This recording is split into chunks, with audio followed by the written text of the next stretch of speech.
ओम नारायणं नमस्कृत्य नरं चैव नरोत्तमं देवीं सरस्वतीं व्यासं ततो जयमुदीरयेत्।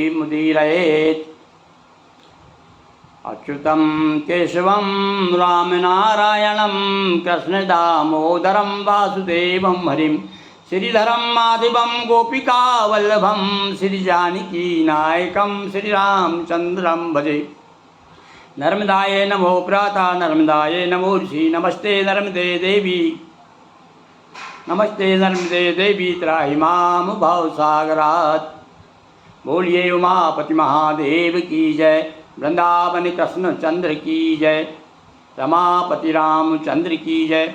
हाँ आस्थावान बंधो और विशेष रूप से मेरी माताओं बहनों, हम आपके लिए नारद पुराण से पुरुषोत्तम मास की कथा लेकर के आए हैं।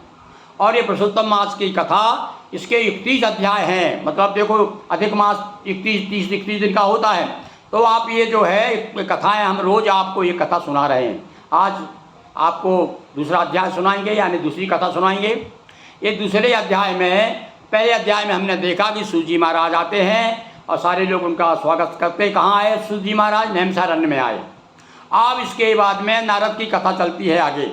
अब आगे देखते हैं, सूजी महाराज कह रहे हैं, सारे लोग जब उन्होंने कहा कि भैया मैं हस्तिनापुर गया था, सूजी महाराज ने कहा, और वहाँ पर परीक्षित महाराज कथा सुना रहे थे, तो 7 दिन तक मैंने कथा सुनी।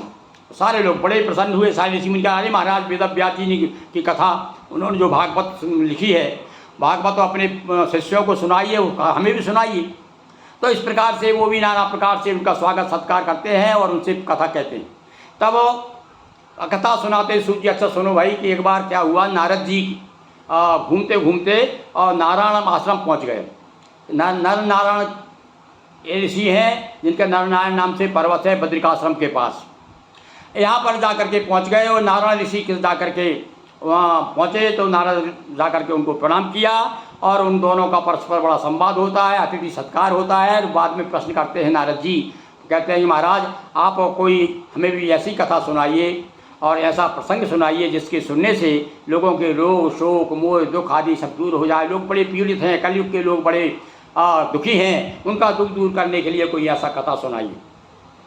तब नारायण ऋषि कहने लगे कि अच्छा हे नारद कथा सुनो। अब कथा में से कथा निकलती है, तो अब वो कथा सुना रहे कौन? नारायण ऋषि नारद जी को। और क्या कह रहे हैं, सुनो एक बार यही इसी प्रकार से एक प्रसंग में आपको मुझे याद आ रहा है। कौन सा प्रसंग? कि भगवान श्री कृष्ण ने युधिष्ठिर को जो कथा सुनाई थी, वह कथा सुनाता हूँ मैं आपको। भैया सुनो, युधिष्ठिर को क्या कथा सुनाई भगवान श्री कृष्ण ने? तो बोले सुनिए कि एक बार क्या हुआ। आप सब जानते हैं कि दुर्योधन ने अपनी चालबाज करके जुआ में उनको हरा दिया और उसके बाद उनको वनवास हो गया। तो 12-13 साल के लिए वो जंगल में घूमते फिरे। और जंगल में एक बार भगवान श्री कृष्ण आए, जब जंगल में द्रौपदी भी वहीं थी, सब लोग आश्रम बना करके कुटी बना करके रहते थे, और देख करके और बड़े दुखी हुए भगवान श्री कृष्ण।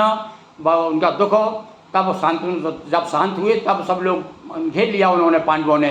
इसलिए युधिष्ठिर महाराज तब पूछते हैं कि महाराज कोई ऐसा प्रसंग बताइए, कथा बताइए। तब अधिक मास की कथा सुनाते हो।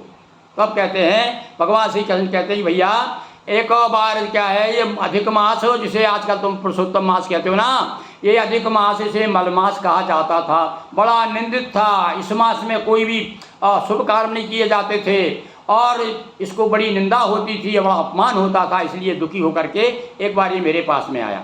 और जब मेरे पास में आया, आकर के इसने प्रणाम किया और पूछा, महाराज आप संसार का बड़ा भला करने वाले हैं, आपने कितने भक्तों का दुख दूर किया है, आप बड़े दयाद्र हैं, आपकी शरण में जो आता है वह निश्चित रूप से सुखी हो जाता है। मैं आपकी शरण में आया हूँ, आप कृपा करके मेरा दुख दूर कीजिए।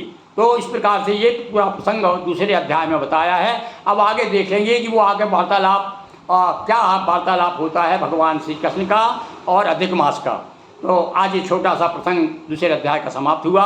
बोलिए वृंदावन कृष्ण चंद्र की जय। हर हर महादेव शंभो।